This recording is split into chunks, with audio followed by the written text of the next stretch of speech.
Hello बच्चों, welcome to my YouTube channel. And आज मैं आपके लिए लेकर आया हूँ साइंस का chapter number 3 metals and non metals का लेक्चर नंबर 4।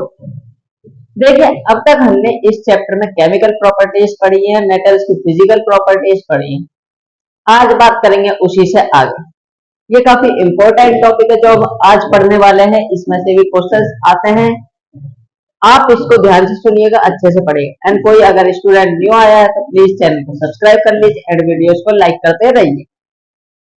देखिए, ये जो टॉपिक है आज हमारा reaction between metals and non metals, ये टॉपिक भी हमारा फर्स्ट चैप्टर से लिंक है।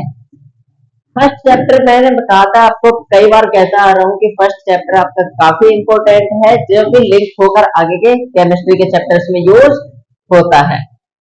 जो हमारे ये चैप्टर है, इसमें क्या यूज होगा, जो मैंने आपको इंट्रोडक्शन में फर्स्ट चैप्टर में वो कराई थी, एक टेबल कराई थी, पीरियोडिक टेबल, जिसमें मैंने बहुत सारे एलिमेंट्स लिखवाए थे, उनका इलेक्ट्रॉनिक कॉन्फ़िगरेशन भी बताया था कैसे होता है। शायद मैंने 30 तक कराए थे, उसमें 36 एलिमेंट तक कराए थे।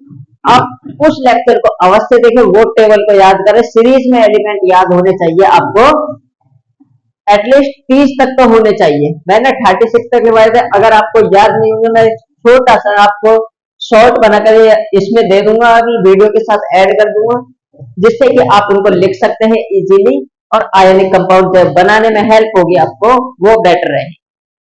देखिए, हम इलेक्ट्रॉनिक कॉन्फ़िगरेशन की मदद से पहले समझते हैं। इलेक्ट्रॉनिक कॉन्फ़िगरेशन में 3 तरीके की सेल होती थी, K, L, M, N। कोई भी एलिमेंट, उसका जितना एटॉमिक नंबर होता है उतने ही उस पर इलेक्ट्रॉन होते। मान लीजिए किसी एलिमेंट, जैसे सोडियम है, सोडियम के 11 है। हम क्या करते थे, देखिए, के वाली सेल में 2 फिल होते थे, एल में 8, इसमें 8 और इसमें 18 था। इतना तो पता है आपको, पहले 2, 8, 8 और इसमें 18 तक फिल होते थे। अगर 11 इलेक्ट्रॉन है तो इसमें ज्यादा से ज्यादा 2 फिल हो सकते हैं, और एल वाली सेल में 8 फिल हो सकते हैं। 2, 8, 10, बचा कितना? एक को यहां पर लाएंगे, एक एलिमेंट ये। अब दूसरे एग्जांपल ले लेते हैं क्लोरीन का, जिसमें 17 आते हैं लास्ट में। उसमें यहां पर 2, 8, ये सोडियम है, Na11, ये Cl17, 2, 8 और 7, 17।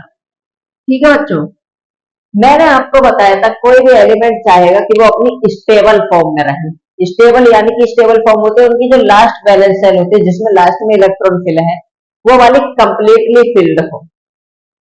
कंप्लीटली फिल्ड होने का मतलब, अगर सारे इलेक्ट्रॉन फिल्ड हो जाएंगे तो ना कोई जगह बचेगी, तो इसलिए वो पूरी तरीके से स्टेबल रहेगी। अब देखिए, सोडियम है, इसके लास्ट में कितना है? लास्ट वाली सेल वैलेंस सेल कहलाती है। लास्ट वाली वैलेंस सेल में जितने इलेक्ट्रॉन होते हैं उन्हें वैलेंस इलेक्ट्रॉन कहा जाता है। आप 9th क्लास में चैप्टर 3 में ये चीजें पढ़कर आए होंगे। यहाँ पर एक इलेक्ट्रॉन है, अगर एक इलेक्ट्रॉन है, इसमें लास्ट में पूरे होने चाहिए, या तो इसे लास्ट बना लो या ये लास्ट बना लो। अब देखिए किस तरीके से, यहाँ पर एक इलेक्ट्रॉन, अगर एक इलेक्ट्रॉन को हटा देंगे तो इस पर 8 बचेंगे। बट अगर यहाँ पर 8 करने तो 7 इलेक्ट्रॉन आने पड़ेंगे। अब यहाँ पर एक इलेक्ट्रॉन है, एक इलेक्ट्रॉन को या तो भगा दो, ये 7 इलेक्ट्रॉन क्या करो? ले आओ। इजी कौन सा है? एक इलेक्ट्रॉन को भगाना। 7 को लाओगे तो बहुत मुश्किल पड़ेगी, तो इसलिए एक इलेक्ट्रॉन को भगाएंगे। अब इलेक्ट्रॉन पर कैसे चार्ज होता है? Negative charge. तो जब एक इलेक्ट्रॉन चले जाएगा, नेगेटिव चार्ज चलेगा, तो कैसा चार्ज आएगा? Positive charge. तो यहाँ पर पहली स्टेटमेंट है एटम्स ऑफ मेटल्स। जो हमारे मेटल्स होते हैं मोस्टली, उनके जो एटम्स हैं, loose electrons from valence shell. Valence shell में से इलेक्ट्रॉन लूज कर देते हैं, मतलब भगा देते हैं, टू फॉर्म कैटायंस या पॉजिटिव चार्ज। कैटायन को पॉजिटिव चार्ज कहा जाता है, ये याद रखिएगा। तो मेटल्स क्या करते हैं? इलेक्ट्रॉन लॉस करते हैं, लॉस करके क्या बनाते हैं? कैटायंस। पहली स्टेटमेंट क्लियर। कैटायन कौन बनाते हैं? मेटल्स। और कैटायन पर कैसे चार्ज होता है? Positive charge. बात करते हैं दूसरे नॉन मेटल्स की। क्लोरीन एक नॉन मेटल है। अब यहाँ पर 7 है, अगर हमें इसकी लास्ट सेल ये बनानी हो तो 7 इलेक्ट्रॉन को भगाना पड़ेगा, और यहाँ पर 8 करने हो तो 1 इलेक्ट्रॉन लाना पड़ेगा। तो इजी कौन सा है? 1 इलेक्ट्रॉन लाना।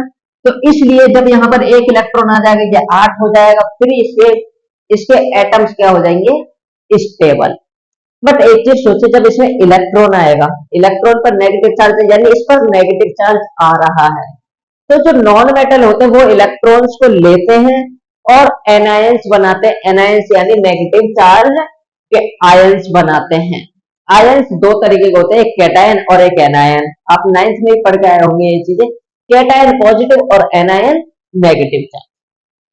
तो the atoms of non metals, non metal के जो एटम है, gain electrons in valence shell, valence shell में इलेक्ट्रॉन्स लेते हैं to form anions, negative charge, और क्या बना लेते हैं, एनायन या नेगेटिव चार्ज वाले आयंस।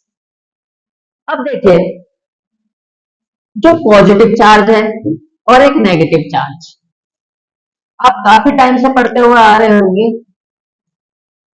एक पॉजिटिव चार्ज है, एक negative charge. Positive negative charge दो अलग अलग चार्जेस हैं, जैसे मैग्नेट के पोल होते हैं, एक नॉर्थ एक साउथ, दोनों को मिलाओगे तो अट्रैक्ट होते हैं, बट सेम जैसे हो तो दूर। अब यहाँ पर एक कैटायन और एक एनायन है, दोनों अलग अलग चार्जेस हैं, एक पॉजिटिव एक नेगेटिव। दोनों जब अट्रैक्ट होंगे, दोनों अट्रैक्ट होकर एक बॉन्ड बना लेते हैं, एक दूसरे से हेल्ड हो जाते हैं, एक फोर्स से, जिसे कहते हैं इलेक्ट्रोस्टैटिक फोर्स ऑफ अट्रैक्शन। कौन सी force of attraction, electrostatic. Electro क्यों, इलेक्ट्रॉन से तो ही है, इलेक्ट्रॉन से यानी इलेक्ट्रिसिटी, तो इसी वाली फोर्स ऑफ अट्रैक्शन से ये एक दूसरे से जुड़े रहते हैं, जिसे इलेक्ट्रोस्टैटिक फोर्स ऑफ अट्रैक्शन कहा जाता है। और क्या बना लेते हैं, ionic compound. The opposite charge ions, यानी अलग अलग charge ions attract each other, एक दूसरे को अट्रैक्ट करेंगे, and held together by an electrostatic force of attraction, और एक आपस में एक साथ रहेंगे किस फोर्स के द्वारा, इलेक्ट्रोस्टैटिक फोर्स ऑफ अट्रैक्शन, और क्या बना लेंगे, आयनिक कंपाउंड। ठीक है बच्चों, इतना क्लियर। बात करते हैं आयनिक कंपाउंड की। देखिए, दो तरीके के कंपाउंड होते हैं, एक आयनिक और एक कोवेलेंट कंपाउंड। बट यहाँ पर हम बात करेंगे आयनिक कंपाउंड की, कोवेलेंट कंपाउंड जो होते हैं उसकी 4th चैप्टर में बात करेंगे, बट मैं आपको यहाँ पर समझा दूं। देखिए होता क्या है एक्चुअली में, सबसे पहले बात करते हैं कोवेलेंट कंपाउंड। कोवेलेंट को समझा दो, पहले आयनिक की बात कर लेते हैं। The compound which are formed by complete transfer of electrons from a metal to a non metal are called ionic compound. एक मेटल से एक नॉन मेटल पर कंप्लीट ट्रांसफर होता है इलेक्ट्रॉन्स के, यानी मेटल्स के इलेक्ट्रॉन कंप्लीटली, जो वैलेंस इलेक्ट्रॉन होते हैं वो कंप्लीटली चले जाते हैं नॉन मेटल्स पर। ऐसा नहीं है कि मेटल्स ने शेयर कर रखे हैं, पूरी तरीके से ट्रांसफर। जैसे मान लीजिए, मैं बताता हूं, दो दोस्त हैं, एक अमित है और एक अंकित है। अंकित छोड़िए, सोनू, ठीक है।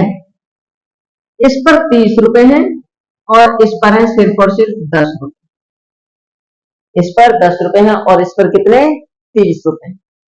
अब एक कोई ऐसी चीज है जो 20 रुपए की आती है, कोई आइटम है जो 20 रुपए की आती है। अब 20 रुपए की देखिए, अमित अगर लेना चाहे तो उस पर 10 रुपए बच जाएंगे, और सोनू ले नहीं सकता, तो दोनों के पास अनस्टेबिलिटी रहेगी, क्योंकि देखिए पैसा जेब में रहता तो और चीज लेने की सोचेंगे, फिर कि पैसे बचे यार और चीज रहे, तो अनस्टेबिलिटी रहेगी या नहीं रहेगी। बट इसके पास तो है नहीं, ये ले ही नहीं सकता, तो ये क्या करेगा, अपने इसमें से 10 रुपए किसको दे देगा, सोनू को।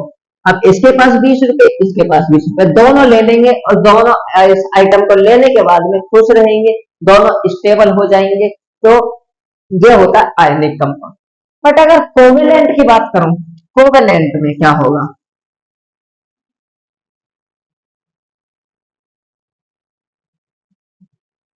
कोवेलेंट में देखिए होता क्या है, जो कोवेलेंट कंपाउंड होते हैं उसके अंदर वहां पर कंप्लीट ट्रांसफर नहीं होता, शेयरिंग होती है, इलेक्ट्रॉन्स की एक दूसरे को शेयर करके रहते हैं, शेयरिंग होती है, यहाँ पर पूरी तरीके से ट्रांसफर करते हैं। बट कोवेलेंट कंपाउंड में इलेक्ट्रॉन शेयर करते हैं दोनों आपस में। किस तरीके से, देखिए मान लीजिए अमित के पास 20 रुपए हैं और सोनू के पास है 10 रुपए, ठीक है। इतना क्लियर? नहीं, सोनू के पास नहीं, मान लीजिए सोनू है, सोनू के साथ में इसके दो और दोस्त हैं, एक मोनू और एक अतुल। ठीक है, अब अमित के पास है 30 रुपए। 30 रुपए है अमित के पास में। इन तीनों के पास में है 10-10 रुपए। 10, 10 और 10। ठीक है, कितने रुपए? 10-10 रुपए। अब कोई एक आइटम है, कोई मान लीजिए, जैसे कि मैं बता दूं आपको, कोई भी चीज है, वो 60 रुपए की। कितने रुपए की? 60 रुपए की। 60 नहीं, 40 मान लीजिए, या फिर 60 रहने दीजिए। कितने रुपए की है? 60 रुपए की। अब किस तरीके से हो गई ये देखिए, यहाँ पर ये 3 लोग 4 लोग हैं। अब ये कैसे लेंगे? ये खाली इससे लेगा तो नहीं हो सकता, अगर इससे रुपए ले लेगा तो भी नहीं हो सकता, इससे रुपए ले लेगा तो भी तो हो सकता है। यानी अगर ये तीनों से इतने रुपए ले ले तो आइटम को क्या कर सकता है? ये खरीद सकता है। यह देखिए, आपको बेटर वे में समझाता हूँ। 40 मान लीजिए, चलिए 40। ठीक है, अब अमित क्या कर सकता है? तीनों से 10-10 रुपए ले सकता है। और ये तीनों अगर इन्हें आइटम खरीदना है, ये अमित से 30-30 रुपए ले सकते हैं। पहले क्या था, एक ने दूसरे को दे दिए तो दोनों का काम चल गया। बट यहाँ पर एक बार मान लीजिए सोनू ने अमित से 10 रुपए 30 रुपए ले लिया आइटम खरीदने के लिए। कितने रुपए ले लिए? 30 रुपए। सोनू के पास 40 हो गए, सोनू ने आइटम खरीद लिया। बट क्या अमित के पास वो आइटम रहेगा? नहीं रहेगा। क्या ये दो खरीद पाएंगे? नहीं खरीद पाएंगे। तो ये क्या करते हैं, ये आपस में शेयर कर लेते हैं। यानी कि जब ये सोनू और अमित खरीदेंगे तो ये दोनों आपस में शेयर कर लेते हैं, हाफ हाफ, जैसे होता है ना डिवाइड करना, उस तरीके से। उसे कहते हैं कोवेलेंट बॉन्ड। वो ज्यादातर आप 4th चैप्टर में अच्छे से समझ पाएंगे। अभी फोकस करते हैं आयनिक। तो आयनिक में क्या होता है? कंप्लीट ट्रांसफर होता है इलेक्ट्रॉन्स का, उसे कहते हैं आयनिक बॉन्ड या आयनिक कंपाउंड्स। जैसे बात करें NaCl sodium chloride, MgCl2 magnesium chloride, AlCl3 aluminium chloride, KCl potassium chloride. तो ये है हमारे पास में कुछ आयनिक कंपाउंड्स। आयनिक कंपाउंड्स की फॉर्मेशन आती है कि होती कैसे, करते कैसे। काफी इंपॉर्टेंट है, एक जरूर आएगी जब 2 नंबर में या 3 नंबर में। तो इस टॉपिक को जो मैं अब कराने वाला हूं फॉर्मेशन ऑफ आयनिक कंपाउंड में, जो अभी कराऊंगा, क्योंकि उससे पहले मेरे को आपको एक टेबल दिखानी है जिसमें आपको इलेक्ट्रॉनिक कॉन्फ़िगरेशन पता होना चाहिए। तो आप पहले इसको नोट कीजिए, और जो अब मैं आपको करूंगा उस पर प्लीज ध्यान से सुनिएगा, क्योंकि वो आपके लिए बहुत जरूरी है।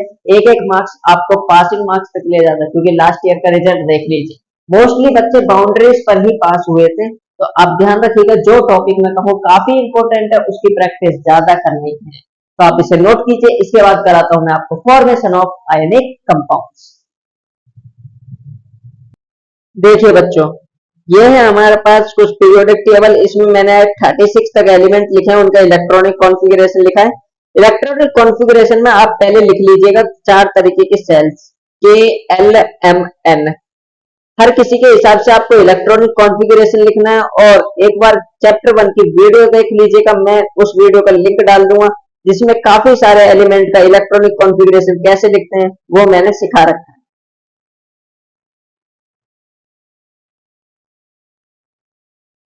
ये कोबाल्ट तक है, कोबाल्ट से आगे की बात करते हैं।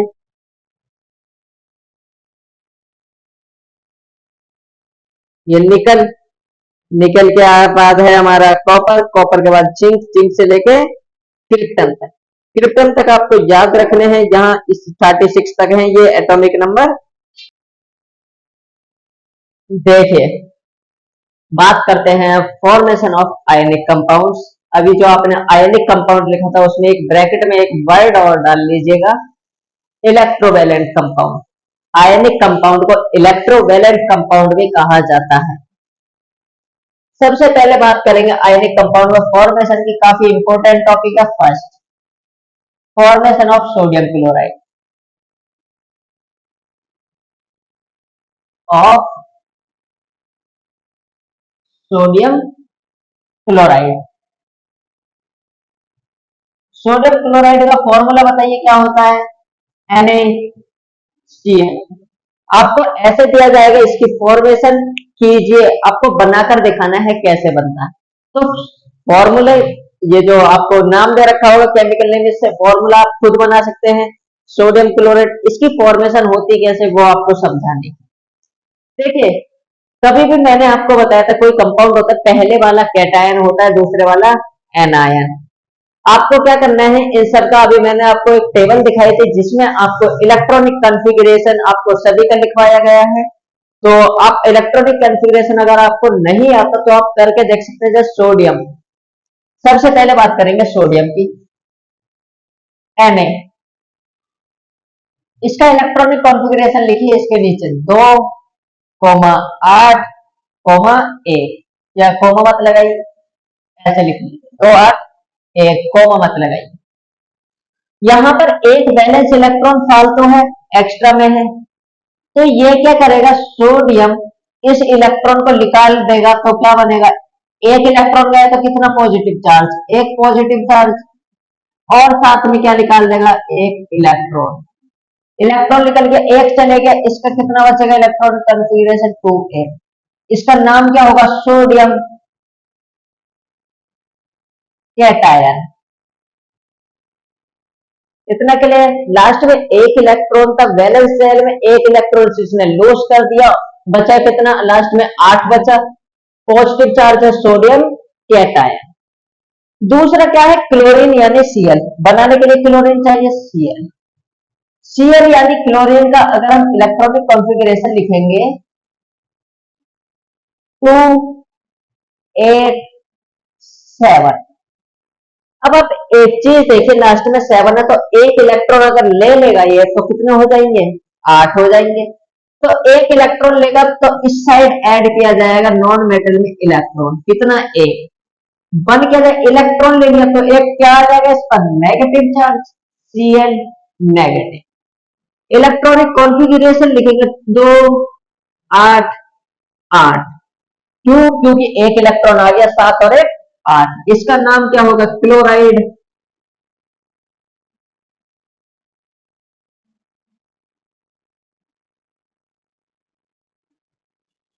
Anion, chloride anion.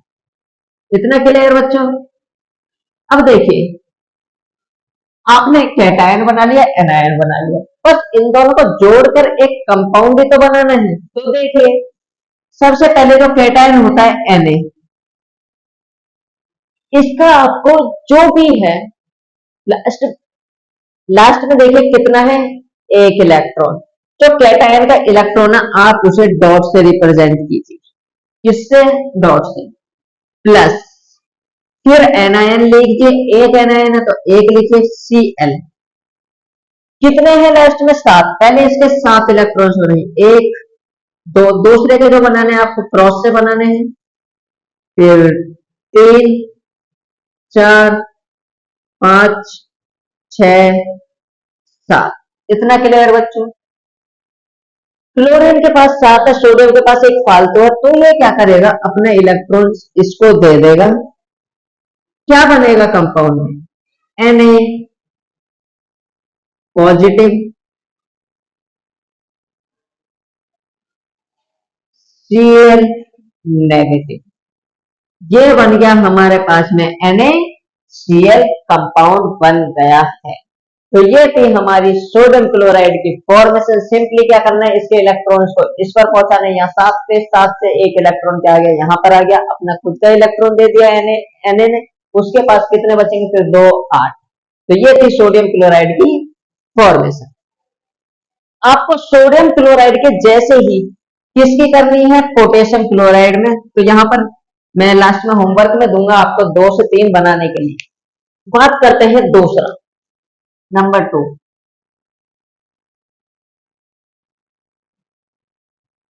Formation of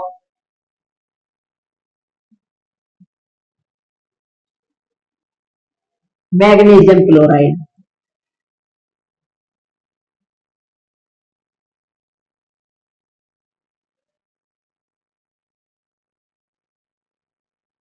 magnesium chloride का फॉर्मूला क्या होता है? MgCl2।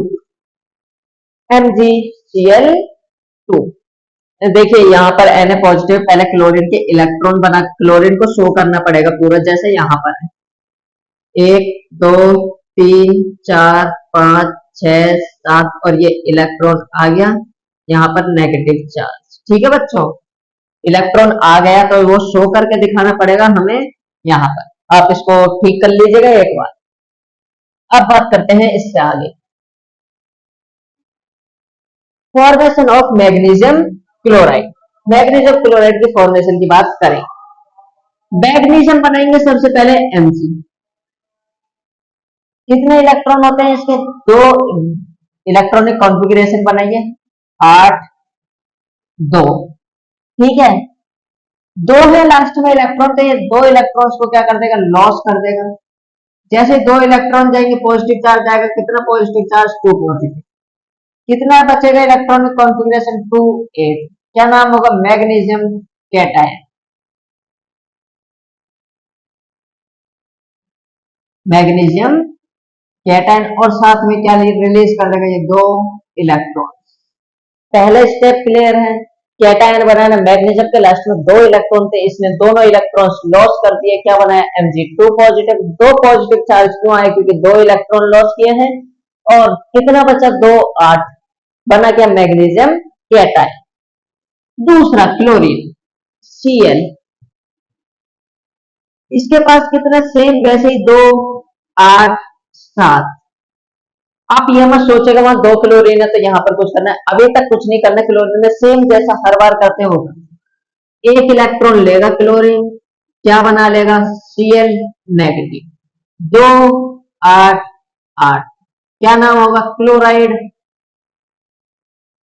एनायन। Chloride anion. अब यहां पर आता है आगे का स्टेप कैसे करते। हमारे पास है मैग्नीशियम, इसके पास कितने इलेक्ट्रॉन? 2 एक्स्ट्रा, 1 2। ठीक है बच्चों, क्लोरीन कितने हैं? 2। 2 क्लोरीन को इस तरीके से बनाइए, एक थोड़ा सा ऊपर एक नीचे। ठीक है, क्लोरीन के कितने हैं लास्ट में? 7। 7 इलेक्ट्रॉन बने, 1 2 3 4 5 6 7। 1 2 3 4 5 6 7। ठीक है बच्चों, मैग्नीशियम के 2 हैं, यहाँ पर क्लोरीन के कितने हैं? 7 7। अब क्या करेंगे, यहां से 1 इलेक्ट्रॉन मैग्नीशियम इसको दे देगा, ये वाला इलेक्ट्रॉन इसको दे देगा, और हमारे पास बन जाएगा क्या? Magnesium chloride. पहले बनाएंगे Mg कितना? 2 पॉजिटिव। फिर क्लोरीन कितने थे? 1 2 3 4 5 6 7 और 1 इलेक्ट्रॉन आया। कितने क्लोरीन है ऐसे जिस पर 1 इलेक्ट्रॉन आया? 2 है, तो यहां पर आप ब्रैकेट के बाहर में लिखेंगे कितना? 2, और यहां पर नेगेटिव चार्ज। तो इतना क्लियर बच्चों, किस तरीके से हमें अगर क्लोरीन ज्यादा आएंगे तो किस तरीके से बनाना है। ये था मैग्नीशियम क्लोराइड का, आप इसे नोट कीजिए। इसके बाद बात करेंगे हम एल्यूमिनियम क्लोराइड। देखिए बच्चों, अभी हमने 2 करे थे, एक सोडियम क्लोराइड और एक मैग्नीशियम क्लोराइड। बात करते हैं number 3, formation of aluminium chloride. देखिए, जो मैं आपको करा रहा हूं इससे बाहर नहीं आएगा फॉर्मेशन, यही 2 या 3 आते हैं, और जो 2 मैं आपको होमवर्क में दूंगा वो आप करिएगा, क्योंकि वो सेम ऐसे ही मिलेंगे, तो आपको घबराने की जरूरत नहीं है। 5 आप प्रैक्टिस कर लेंगे, 5 में से कोई एक आएगा। देखिए, फॉर्मेशन ऑफ एल्यूमिनियम क्लोराइड, सबसे पहले क्या करेंगे? एल्यूमिनियम, इसका इलेक्ट्रॉनिक कॉन्फ़िगरेशन 2 8, लास्ट में कितने इलेक्ट्रॉन है एल्यूमिनियम के? 3। तो कितने इलेक्ट्रॉन रिलीज करेगा एल्यूमिनियम? 3 इलेक्ट्रॉन। 3 इलेक्ट्रॉन रिलीज कर देगा तो कितना पॉजिटिव चार्ज? 3 positive charge. इसका इलेक्ट्रॉनिक कॉन्फ़िगरेशन क्या बचेगा? 2 8। नाम क्या होगा? Aluminium cation. Aluminium cation. दूसरा सेम क्लोरीन। क्लोरीन का क्या होता है इलेक्ट्रॉनिक कॉन्फ़िगरेशन? 2 8 7। क्लोरीन क्या करता है? एक इलेक्ट्रॉन लेता है और क्या बना लेता है? Chloride anion Cl negative. Electronic configuration 2 8 8। क्या नाम होता है? Chloride anion. ठीक है बच्चों, इतना क्लियर है अभी तक। एल्यूमिनियम ने 3 इलेक्ट्रॉन लॉस करे तो Al 3 पॉजिटिव बना। क्लोराइड ने 1 इलेक्ट्रॉन लिया तो क्या बना? Chloride anion. अब इनको कंबाइन करना है, एक पॉजिटिव एक नेगेटिव चार्ज। तो देखिए यहां पर मान लीजिए एल्यूमिनियम, कितने इलेक्ट्रॉन है एल्यूमिनियम के पास में? थोड़ा बड़ा करके लिखता हूं ताकि आपको समझ आए ठीक से। Aluminium 1 electron, 2 electron, 3 electron. कितने इलेक्ट्रॉन है एल्यूमिनियम के पास में? 3 इलेक्ट्रॉन।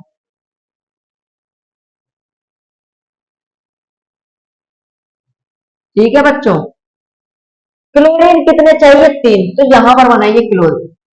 पहला क्लोरीन Cl, इस दूसरा क्लोरीन Cl, तीसरा नीचे की साइड। ठीक है बच्चों, क्लोरीन के लास्ट में कितने हैं? 7। पहले इसके लास्ट के इलेक्ट्रॉन्स बनाइए। 1 2 3 4 5 6 7। इसके साथ बनाइए 1 2 3 4 5 6 7।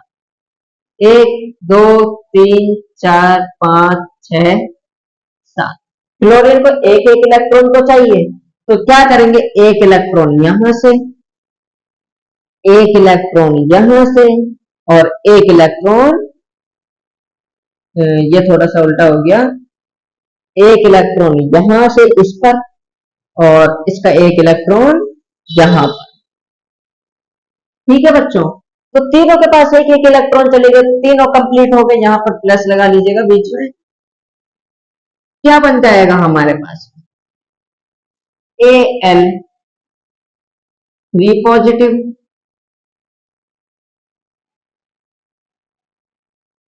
Cl 1 2 3 4 5 6 7 और यहां पर एक इलेक्ट्रॉन आ गया। कितना नेगेटिव चार्ज है? एक नेगेटिव चार्ज। कितने क्लोरीन है हमारे पास में? 3। तो यहां पर कितना लिखेंगे? बन गया हमारा AlCl। तो ये थी हमारी फॉर्मेशन ऑफ आयनिक कंपाउंड। मैं आपको होमवर्क में 2 फॉर्मेशन देता हूं। पहली मैग्नीशियम क्लोराइड MgCl2। MgCl2 मैंने आपको करा दिया, आपको कौन सी करनी है? CaCl2 calcium. बस याद रखिएगा सेम वही होगी, सिर्फ इलेक्ट्रॉनिक कॉन्फ़िगरेशन में चेंज आएगा। जो कैल्शियम का होता है वो 2 8 8 2 होता है, तो यहाँ पर 2 चले जाएगा, 2 8 8 बचेगा। इस चीज का स्पेशली ध्यान रखेंगे। दूसरा, सेम सोडियम क्लोराइड की जगह पोटेशियम क्लोराइड KCl2। ठीक है, KCl, सिर्फ KCl होता है पोटेशियम क्लोराइड का फॉर्मूला। आपको इन दोनों के आयनिक कंपाउंड की फॉर्मेशन करनी है, और अगर इसमें कोई दिक्कत आती है आपको करने में तो आप मुझे कमेंट करके बता दीजिएगा। आप इसे नोट कीजिए। इसके बाद में हम करेंगे प्रॉपर्टीज ऑफ आयनिक कंपाउंड। और हाँ, ये जो है इसको अच्छे से नोट कीजिएगा, स्पेशली इस पर ध्यान दीजिएगा, ये काफी इंपॉर्टेंट है। अब बात करते हैं प्रॉपर्टीज ऑफ आयनिक कंपाउंड्स की।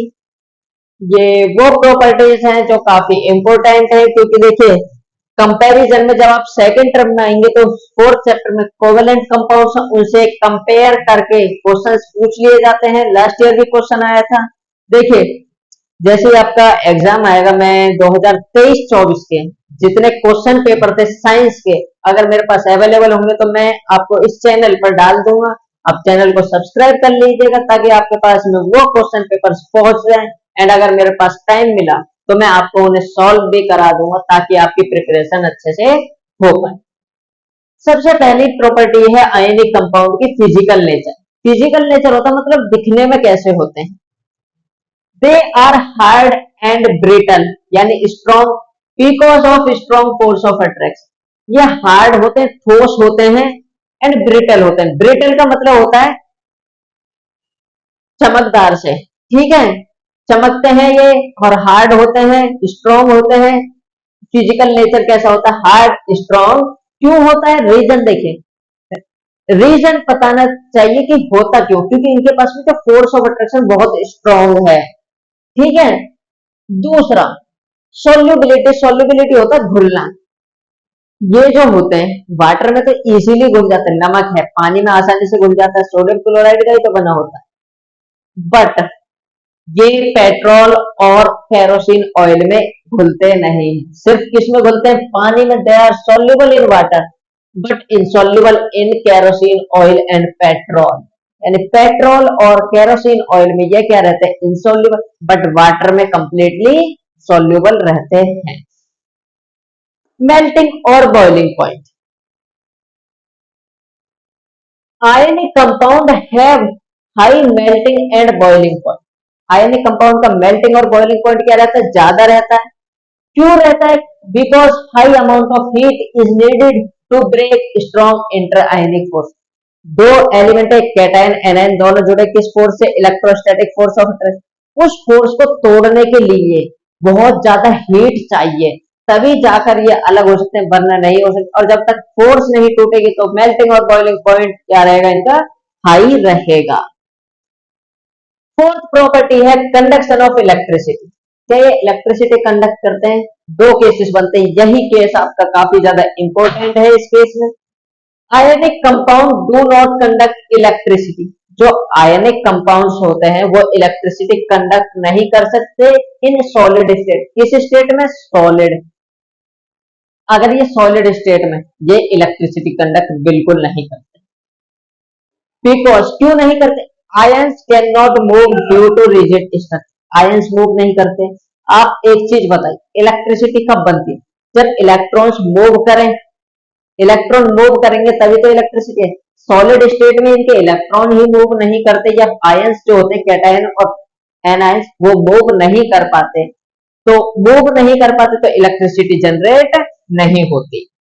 बट इन मोल्टन स्टेट, जो मोल्टन होते हैं, मोल्टन होते हैं पिघली हुई, जैसे अर्थ क्रस्ट लावा जो होता है वो पिघला हुआ है। अर्थ पे ये भी तो देखिए, ये दीवारें जो है ये भी तो पत्थर की बनी हुई है, ये मेटल्स हैं, ये मेटल्स की बनी हुई है।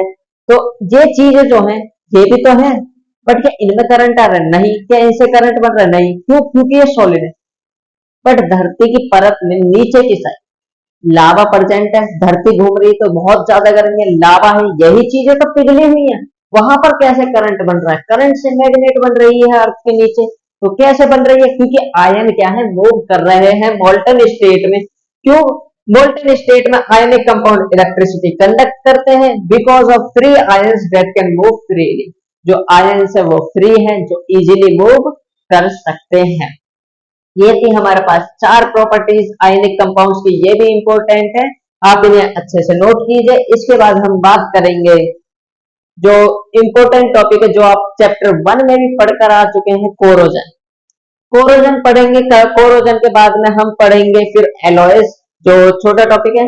उसके बाद में हम अगले लेक्चर में बात करेंगे एक इंपॉर्टेंट टॉपिक की, जो है अकरेंस ऑफ मेटल्स। जो टॉपिक कभी 11th जो 12th क्लास होती थी उसकी केमिस्ट्री में हुआ करता था, वो चैप्टर सीबीएसई ने हटा दिया, बट उसका बर्डन आप पर है तो आपको पढ़ना पड़ेगा। आप इसे नोट कीजिए, फिर कराता हूं मैं कोरोजन। देखिए बच्चों, जो कोरोजन टॉपिक है हमारे पास में, ये टॉपिक आपके दो चैप्टर्स में है, एक चैप्टर नंबर 1 और चैप्टर नंबर 2। चैप्टर नंबर 1 में जो दे रखा है ये आपको एक इफेक्ट ऑफ ऑक्सीडेशन के तरीके से दे रखा है, जिसमें आपके दो टॉपिक है, एक रेसिडिटी एक कोरोजन। बट ये टॉपिक आपको थर्ड चैप्टर में भी दे रखा है, जिसमें आपको कोरोजन थोड़ा सा एक्स्ट्रा डिटेल में दिया हुआ है। सेम फर्स्ट चैप्टर जैसा ही है, लेकिन है किसमें, थर्ड चैप्टर में, तो उसमें हल्का सा थोड़ा एक्स्ट्रा है। अब देखिए, जो कोरोजन टॉपिक है, इस टॉपिक को मैं सिर्फ एक बार करा रहा हूं आपको, जिसमें हम बात करेंगे कोरोजन में जो भी चीज आती है, जो भी चीजें पूछी जाती है इससे रिलेटेड आपके कंसेप्ट। कोरोजन आखिर होता क्या है? When a metal is attacked by a substance around it, such as moisture, oxygen and acids, etc. जब कोई मेटल, कोई धातु अपने आसपास की किसी चीज से, जैसे कि मॉइस्चर, मॉइस्चर होते नमी, हवा में पानी की मात्रा, या ऑक्सीजन, या फिर एसिड्स, कोई अम्ल, अगर उससे चिपक जाए या उस पर अटैक कर दे या उसके साथ रिएक्ट कर दे मेटल के साथ में, तो मेटल के साथ रिएक्ट करने की वजह से उसकी जो ऊपर वाली लेयर है उसे खराब कर देते हैं। मान लीजिए ये मेटल है, इसके ऊपर की लेयर खराब कर देते हैं, इसमें पोर्स से बन जाते हैं, एक पोरस कलर की लेयर बन जाती है, पूरे में कहीं पर छेद छेद से हो जाते हैं, जिसकी वजह से मेटल क्या हो जाता है, कोरोड हो जाता है and form a porous layer बन जाती है on the surface and gets damage. जब पोर लेयर बन गई, उसको दबाओगे तो वो तो दब जाएगा इजीली, क्योंकि पहले उसमें जगह नहीं, बट पोरस हो गई, वो फूल गया, तो उसे दबाएंगे तो वो डैमेज हो जाएगा। इसे ही कहा जाता है कोरोजन। आप कहीं भी देखेंगे, जैसे घर पर जंग लगती है लोहे पर, लोहे के लेयर को देखेंगे ऊपर वाले फूली सी रहती है, उसमें पोर्स रहते हैं, पोर्स की वजह से वो क्या हो गया, खराब हो गया है मेटल। अब उसको ठीक कैसे करेंगे उसकी बाद में डिस्कस करेंगे, पहले बात करते हैं कितने तरीके से कोरोजन हो सकता है या इसके उदाहरण की। पहला एग्जाम्पल है जो आपकी डेली लाइफ में, ये तीनों एग्जाम्पल्स आप डेली लाइफ में देखते हैं। पहला एग्जाम्पल है rusting of iron. Rusting of iron एक एक्चुअली लोहे पर जंग लगना है। लोहे पर क्या होता है, देखिए फर्स्ट चैप्टर में आपको सिर्फ एग्जाम्पल में इतना लिख रखा है, 3 एग्जाम्पल आपको याद रखने हैं जिसमें ये, लेकिन अगर आपको डिटेल्स में बताना हो किस वजह से होता है, वो मैंने आपके लिए लिख रखा है। जब रस्टिंग ऑफ आयरन होती है, लोहे पर जब पानी चिपक जाता है, ऑक्सीजन होती है, ऑक्सीजन की वजह से या पानी की वजह से लगने की वजह से उसके ऊपर एक पोरस लेयर बन जाती है। एक्चुअली पानी की वजह से होती है, वाटर में से ही ऑक्सीजन आती है, जिसकी वजह से आयरन एक ब्राउन फ्लैकी कलर की लेयर, ब्राउन फ्लैकी, फ्लैकी होती है जिसमें छेद छेद से हो, ऐसी लेयर, और किस कलर की, ब्राउन कलर की लेयर जम जाती है, जिसे क्या कहा जाता है, रस्ट। रस्ट का फॉर्मूला होता है Fe2O3 डॉट में X H2O। एक्स है यानी पानी के कितने भी मॉलिक्यूल यहाँ पर क्रिस्टलाइजेशन प्रेजेंट हो सकते हैं। तो रस्टिंग ऑफ आयरन में क्या होता है, आयरन के ऊपर एक ब्राउन कलर की लेयर चढ़ जाती है जिसे रस्ट कहा जाता है। दूसरा एग्जांपल टार्निशिंग ऑफ सिल्वर। चांदी जो होती है उसका काला पड़ जाना, आपने देखा होगा घर पर जो मम्मियां होती हैं वो कोई ज्वेलरी लाती हैं तो वो देखते हैं जो चांदी होती है, चांदी काली पड़ जाती है कुछ टाइम बाद, फिर वो कहते हैं ये खराब चांदी है, बट ऐसा किस वजह से हुआ, वो चांदी खराब नहीं है, एक्चुअली वो हुआ किस वजह से, जो सिल्वर होती है वो रिएक्ट करती है सल्फर इन एयर, जो हवा के अंदर देखिए गैसेस बहुत सारी है, सल्फर भी है, सल्फर के साथ रिएक्ट करेगा सिल्वर, तो बना लेगा सिल्वर सल्फाइड। सिल्वर सल्फाइड जब रिएक्ट कर, देखिए सल्फर आया चांदी के पास, रिएक्ट करके एक लेयर बन गई सल्फर के, उसके सिल्वर के पास, मान लीजिए सिल्वर है, ठीक है, इसके ऊपर सिल्वर सल्फाइड की लेयर, तो वो कैसा दिखेगा, काला ही तो दिखेगा, क्योंकि सिल्वर सल्फाइड का कलर कैसा होता है, काला, उसके ऊपर ब्लैक कोटिंग चढ़ जाती है सिल्वर सल्फाइड, असलियत में सिल्वर तो उसके अंदर है, सिल्वर सल्फाइड के अंदर, तो वो चांदी काली कैसे पड़ी, सुनार की क्या गलती है उसमें, तो उसमें क्या है, सिल्वर सल्फाइड की लेयर चढ़ जाती है जिसकी वजह से वो काली दिखने लगती है। अगर आप उसको रिमूव करा दोगे सिल्वर सल्फाइड के लेयर को, तो वो फिर से चमकने लग जाएगी। तो टार्निशिंग ऑफ सिल्वर हमारा तो दूसरा एग्जाम्पल। बात करते हैं तीसरे example, green coating on copper. Copper के ऊपर ग्रीन कोटिंग यानी तांबा जो है वो हरा पड़ जाता है, तांबे के बर्तन हरे पड़ जाते हैं, हरे हो जाते हैं। ऐसा कैसे होता है, जब एटमॉस्फेयर में कार्बन डाइऑक्साइड है, क्या, कार्बन डाइऑक्साइड, ये एयर में होता है, ये रिएक्ट करता है कॉपर के साथ, रिएक्ट करके एक ग्रीन कलर का कंपाउंड बनाता है जिसे कहा जाता है कॉपर कार्बोनेट। कॉपर कार्बोनेट का कलर ग्रीन होता है जिसकी वजह से कॉपर के जो बर्तन होते हैं वो कैसे दिखते हैं, हरे। तो ये थे हमारे 3 एग्जांपल्स कोरोजन के। पहला था रस्टिंग ऑफ आयरन, दूसरा टार्निशिंग ऑफ सिल्वर और तीसरा ग्रेन कोटिंग ऑन कॉपर। बात तो देखिए मेटल तो खराब हो, इतना जानते हैं मेटल के ऊपर की लेयर तो खराब है, अब उन्हें ठीक कैसे करें, ठीक किस तरीके से कर सकते हैं, बचा, या फिर देखिए कोई चीज होती है जिसे हम खराब होने से नहीं रोक सकते, कितनी भी कोशिश कर ले नहीं रोक सकते, जैसे चांदी है, क्या इसे काली पड़ने से रोक सकते हैं, नहीं रोक सकते, एटमॉस्फेयर में है, क्या एटमॉस्फेयर से बचा पाएंगे आप, नहीं, क्या लोहे पे पानी या ऑक्सीजन जाना बचा पाएंगे? नहीं। क्या कॉपर पे कार्बन डाइऑक्साइड जाना बचा पाएंगे? नहीं। हम इन्हें बचा ही नहीं सकते। यानी इनकी जो हमारा क्या कहते हैं, जैसे किसी बीमारी का कोई ट्रीटमेंट नहीं होता तो उसकी प्रिवेंशन करते हैं, मतलब उससे बचने की कोशिश करते हैं। जैसे एड्स एक बीमारी है जिसका कोई ट्रीटमेंट नहीं है, सक्सेसफुल ट्रीटमेंट नहीं, तो हम उससे कोशिश करते हैं जितनी प्रिवेंशन हो सकती है उस बीमारी को ना होने दिया जाए। तो ऐसे ही कुछ प्रिवेंशन से जिससे कोरोजन को होने नहीं दिया जाए, अगर नहीं होगा तो बचा रहेगा हमारा क्या, मेटल। तो प्रिवेंशन ऑफ कोरोजन, प्रिवेंशन में सबसे पहली है बाय ऑयलिंग। आपने देखा होगा जैसे कि कोई गाड़ियां होती हैं, गाड़ियां मोटरसाइकिल वगैरह या बड़ी बड़ी मशीन्स जो होती हैं, उनके जो नट बोल्ट्स होते हैं या फिर कोई पार्ट्स होते हैं, इनर पार्ट्स, उनको कैसे बचाया जाए? उनमें ऑयल डाला जाता है, ब्लैक कलर का, आपने देखा होगा ब्लैक ऑयल डाला जाता है, मशीन का तेल होता है, जिससे उन पर जंग ना लगे, यानी वो लोहे पर रस्टिंग ना लगे। तो यानी कि ऑयलिंग से हम बचा सकते हैं। जो आप घर पर नॉर्मली करते हैं पेंटिंग, लोहे के गेट्स हो गए या फिर आपकी ग्रिल्स वगैरह हो गए, उन पर क्या करते हैं, पेंट कर देते हैं जिससे कि वो बच जाए। तीसरा बाइक ग्रीसिंग, ग्रीसिंग आपने देखा होगा बाइक से या साइकिल की जो चेन वगैरह होती है, या आपने फैंस वगैरह में देखे होंगे या काफी चीजों में देखे होंगे जहां पर ग्रीसिंग की जाती है किसी चीज को रस्टिंग से बचाने के लिए। फोर्थ है बाय मेकिंग एलॉय, एलॉय बनाकर, एलॉय क्या होता है वो हम बाद में डिस्कस करेंगे, चैप्टर 3 का जो भी है हमारा एलॉय उसमें डिस्कस करेंगे। एलॉय बनाकर हम उन्हें क्या कर सकते हैं, प्रिवेंट कर सकते हैं। एलॉय में क्या होता है, एक मेटल को या तो दो मेटल को मिला दिया जाए या एक मेटल और एक नॉन मेटल को मिलाकर एक होमोजीनियस मिक्सचर बना दिया जाए तो एलॉय बन जाता है। जैसे स्टील, स्टील आप जानते हैं, स्टील जो होती है उस पर जंग नहीं लगती, जो लोकल स्टील होती है उस पर लग जाती है, लेकिन स्टील पर नहीं लगती। वो एक एलॉय है, किसका, लोहे में कार्बन मिलाया जाता है तब जाकर एक क्या बनता है, स्टील। बाय गैल्वेनाइजेशन, गैल्वेनाइजेशन में भी क्या करते हैं, हम एक मेटल के ऊपर एक हाईली रिएक्टिव मेटल की लेयर चढ़ा देते हैं। गैल्वेनाइजेशन से भी हम कोरोजन को प्रिवेंट कर सकते हैं। By chrome plating, chrome plating होती है किसी सब्सटेंस के ऊपर क्रोम की एक लेयर चढ़ाई जाती है, क्रोमियम मेटल होता है उसकी लेयर चढ़ाई जाती है जिससे उसे बचा सके। बाय एनोडाइजिंग, एनोडाइजिंग में आपने देखा होगा एल्यूमिनियम जो होता है उसके ऊपर ऑक्साइड लेयर चढ़ जाती है जिसकी वजह से उसका कोरोजन बंद हो जाता है या कोरोजन नहीं हो पाता। तो यह थी हमारी प्रिवेंशन। कोरोजन से रिलेटेड आपका क्वेश्चन आने के बहुत बहुत चांसेस होते हैं, क्योंकि इसमें देखिए कुछ भी पूछ सकता है। Definition, example, prevention. 5 नंबर में अगर आया तो तीनों चीजें पूछता है, 3 नंबर में आया तो भी शायद 3 चीजें ही पूछ ले, बट इतना नहीं पूछता 3 नंबर में। तो आप कोशिश करें इस टॉपिक को अच्छे से समझें, अच्छे से लिखें और इसे रिवाइज करते रहें, क्योंकि आपके 2 चैप्टर्स में, एक 3 चैप्टर और एक 1 चैप्टर, आप इसे अच्छे से नोट कीजिए। अब ये कोरोजन होता है यहाँ पर खत्म। देखिए बच्चों, अभी हमने बात करी थी कोरोजन की, और कोरोजन में एक हमने उसमें प्रिवेंशन ऑफ कोरोजन में लिखवाया था गैल्वेनाइजेशन। गैल्वेनाइजेशन आखिर होता क्या है, इसके बारे में बात करते हैं।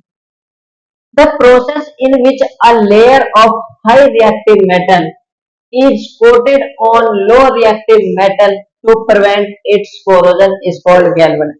गैल्वेनाइजेशन में आखिर होता क्या, एक हाई रिएक्टिव मेटल जो ज्यादा रिएक्टिव है वो उसकी कोटिंग कर दी जाती है लो रिएक्टिव मेटल पे। मान लीजिए ये लो रिएक्टिव मेटल एक दूसरा मेटल लाए जो इससे हाई रिएक्टिव, उसकी एक पतली सी कोटिंग कर देते हैं इसके ऊपर ताकि इसका कोरोजन बच सके। अब देखिए एग्जाम्पल की बात करते हैं गैल्वेनाइजेशन की। The rusting of steel and iron is prevented by coating them with a thin layer of zinc. Iron और स्टील इन दोनों से ज्यादा रिएक्टिव कौन सा है, हमारा जिंक। तो क्या करते हैं, स्टील हुई या आयरन यानी लोहा हुआ, उस पर जिंक की एक पतली सी लेयर चढ़ा देते हैं जिससे उसका कोरोजन क्या हो जाता है, रुक जाता है। इसे कहा जाता है गैल्वेनाइजेशन। अब आते हैं नेक्स्ट टॉपिक के ऊपर, जो कि ये भी इंपॉर्टेंट टॉपिक है। इसका आपको देखिए 4 बार एग्जाम्स होते हैं, एक मिड टर्म, उसके बाद में आपके प्री बोर्ड, प्री बोर्ड के बाद एक मॉक टेस्ट होते हैं जो स्कूल के द्वारा ही बनाए जाते हैं, और एक आपका बोर्ड। तो आप पूरी तरीके से तैयारी करके रखिए। 4 में से किसी 1 या 2 में एलॉय भी आएगा, एलॉय से रिलेटेड क्वेश्चंस भी आएंगे, तो आप ध्यान से हर एक चीज को पढ़िए। एलॉय आखिर है क्या? नाइन्थ क्लास में आपने दो चैप्टर्स में एलॉय पढ़ा होगा। यहाँ पर है a homogeneous mixture of two और मोर मेटल्स और a metal and a non metal is called alloy. सबसे पहला पॉइंट, एलॉय कैसा मिक्सचर है? Homogeneous mixture. दो या दो से ज्यादा मेटल्स, दो मेटल्स हो या दो से ज्यादा मेटल्स हो तो एलॉय बन जाएगा, या फिर एक मेटल हो और एक नॉन मेटल तो भी एलॉय बन जाएगा, यानी एक मेटल होना जरूर। तो टू और मोर मेटल्स, दो या दो से ज्यादा मेटल्स का होमोजीनियस मिक्सचर क्या कहलाता है? एलॉय। या एक मेटल और एक नॉन मेटल का जो मिक्सचर बनता है होमोजीनियस मिक्सचर, उसे क्या कहा जाता है? एलॉय। एलॉय के एग्जाम्पल की बात करेंगे, ब्रास, ब्रॉन्ज, दो एलॉय है, इनको आपको याद रखना है कौन किसका एलॉय है, डायरेक्ट पूछा जाता है। ब्रास जो एलॉय है वो कॉपर और जिंक का एलॉय है। क्लास 9th में आपका ब्रास एग्जाम्पल था जिसमें कॉपर और जिंक की परसेंटेज पूछी जाती थी, एक 30% था, एक 70% था। बट आपको यहाँ पर क्या याद रखना है? सिर्फ और सिर्फ इनका ये किस किस से बने हुए हैं। ब्रॉन्ज जो है वो एलॉय है किसका? कॉपर और टिन। एक कॉपर और एक टिन दोनों को मिला दिया गया तो क्या बन गया? ब्रॉन्ज। आगे बात करते हैं अमलगम। अमलगम एक ऐसा एलॉय है जिसमें देखो मेटल तो होगा ही होगा एलॉय में, तो अगर ऐसा एलॉय जिसमें मेटल ही हमारा क्या हो? मरकरी, क्या हो? मरकरी, उसे अमलगम कहा जाता है। N alloy in which metal is mercury is called amalgam. ऐसा एलॉय जिसमें हमारा मेटल क्या हो? मरकरी, उसे कहा जाएगा अमलगम। अगला point, stainless steel is obtained by mixing iron with निकल एंड क्रोमियम। आपके घर पे देखिए ग्रिल वगैरह या पर्दे के जो कर्टेन्स होते हैं, कर्टेन्स के पाइप वगैरह जो होते हैं स्टील के जो बने होते हैं, उसे स्टेनलेस स्टील कहा जाता है। वो स्टील बनती कैसे? उसको आयरन को मिक्स किया जाता है, निकल और क्रोमियम दो और मेटल्स मिलाए जाते हैं आयरन के साथ, तब जाकर वो स्टील बनती है। आगे बात करते हैं, by adding small amount of carbon 0.05% percentage याद रखनी है कितना कार्बन ऐड कर सकते इन iron makes it hard and strong. जो लोहा होता है जैसे कि आपका गोल्ड होता है वो आप जानते हैं कि पतला होता है, ऐसे लोहा जब बनता है तो लोहा भी सॉफ्ट सा होता है, उसे हार्ड किया जाता है कार्बन मिलाकर। अगर कार्बन के अंदर 0.05% कार्बन मिला दिया जाए आयरन के अंदर तो वो क्या हो जाता है? हार्ड हो जाता है और स्ट्रॉन्ग हो जाता है। अगला पॉइंट है हमारा सोल्डर। ये जो सोल्डर होता है, it is an alloy of lead and tin. ये लीड और टिन का एक एलॉय है। इट हैज लो मेल्टिंग, ये लो मेल्टिंग पॉइंट होता है, यानी ये जल्दी पिघल जाता है, जल्दी गर्मी से पिघल जाता है।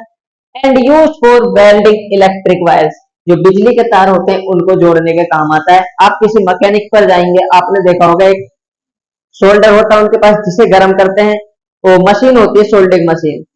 एक तार होता है पतला सा, उस तार का यूज करके किसी पार्ट्स को जोड़ा जाता है, तारों को जोड़ा जाता है किसी चीज, तो वो जो तार होता है उसे सोल्डर कहते हैं। कि एलॉय है किस किस का बना हुआ है? लीड और टिन का। आपको ये याद रखना है। मेल्टिंग पॉइंट कैसा होता है? लो मेल्टिंग पॉइंट होता है।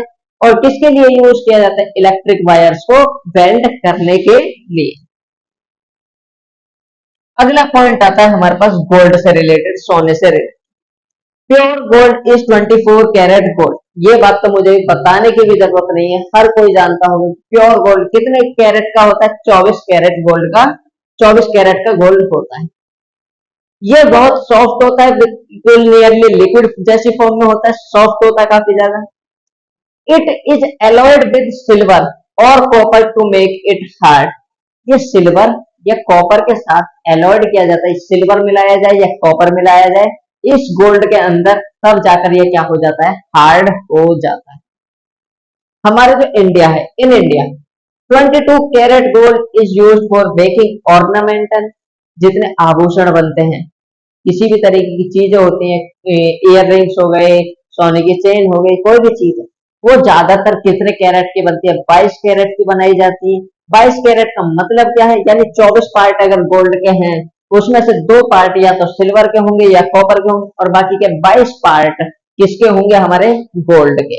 ठीक है बच्चों, तो 22 कैरेट का मतलब है बनता 24 का। ये 24 में क्या है, 2 पार्ट या तो कॉपर या सिल्वर के होंगे और 24 पार्ट किसके होंगे, उसके गोल्ड के। तब जाकर गोल्ड क्या ऐसा हो जाता है, हार्ड हो जाता है। गोल्ड का ये खत्म, एलॉयड खत्म हो चुका है, कोरोजन खत्म हो चुका है। इस चैप्टर का जो मेजर पोर्शन था वो खत्म हो चुका है, सिर्फ एक पोर्शन बचा है, ऑकरेंस ऑफ मेटल्स। वो भी एक लेक्चर का बचा है, वो मैं अगले लेक्चर में कराऊंगा। एक मैं आपको यहाँ पर एक चीज बताना चाहता हूँ, आपके बुक में जो पिंक कलर में या येलो कलर के बॉक्स दे रखे होते हैं, डू यू नो करके, उसमें ये गोल्ड वाला टॉपिक था तो मैंने करा दिया। एक टॉपिक और है, वो आप बुक से पढ़िएगा। उस टॉपिक में कुतुब मीनार के पास में एक लोहे का खंबा है, आयरन पिलर है, जिसकी ऊंचाई आपको याद रखनी है कितनी, 8 मीटर। ऊंचाई 8 मीटर है। वो 1600 साल पुराना है। कितने साल पुराना, 1600 साल पुराना है। और उसका वजन है 6 टन, यानी 6000 किलो वजन, हाइट, और कितने साल पुराना, 3 चीजें याद रखें। और चौथी चीज, वो 1600 साल हो गए। देखिए आपके घर पे लोहा है, 2 साल बाद देखिए उस पर जंग लग जाए, वो लोहे का जो पिलर है 1600 साल से आज तक उस पर हल्की सी भी रस्टिंग नहीं हुई, यानी हल्की सी भी जंग नहीं लगी। आज तक साइंटिस्ट भी इस चीज का पता नहीं लगा पाए कि ऐसा क्यों होता है कि इस पर आज तक जंग नहीं लगी। और अच्छा है, वैसे वो खराब नहीं होगा, अगर खैर वो तो वहीं पर रहेगा, अगर ऐसा ही लोहा बन जाए और घर की चीजें ऐसे ही लोहे से बनने लगे। देखिए 1600 साल से उस पर जंग कर नहीं लगी, तो घर की जो चीजें हैं, कोई लोहे की कोई चीज है तो वो कितने सालों तक चलेगी। उससे मनी बचेगा, टाइम बचेगा, कंस्ट्रक्शन वर्क बचेगा। तो इस चीज का आज तक पता नहीं लगा पाया, अगर पता कर लेते तो हम घर पर भी ऐसी चीजें कर सकते हैं, घर के लिए यूज कर सकते हैं। अभी के लिए इतना ही, एंड आप इस वीडियो को देख चुके होंगे और इसको अच्छे से नोट कर लीजिए, एंड वीडियोस को अपने दोस्तों को भेजते रहिए, वीडियो को लाइक कर दीजिए एंड चैनल को सब्सक्राइब करना ना भूलें। मिलते हैं अगले लेक्चर में अकरेंस ऑफ मेटल वाले टॉपिक के साथ।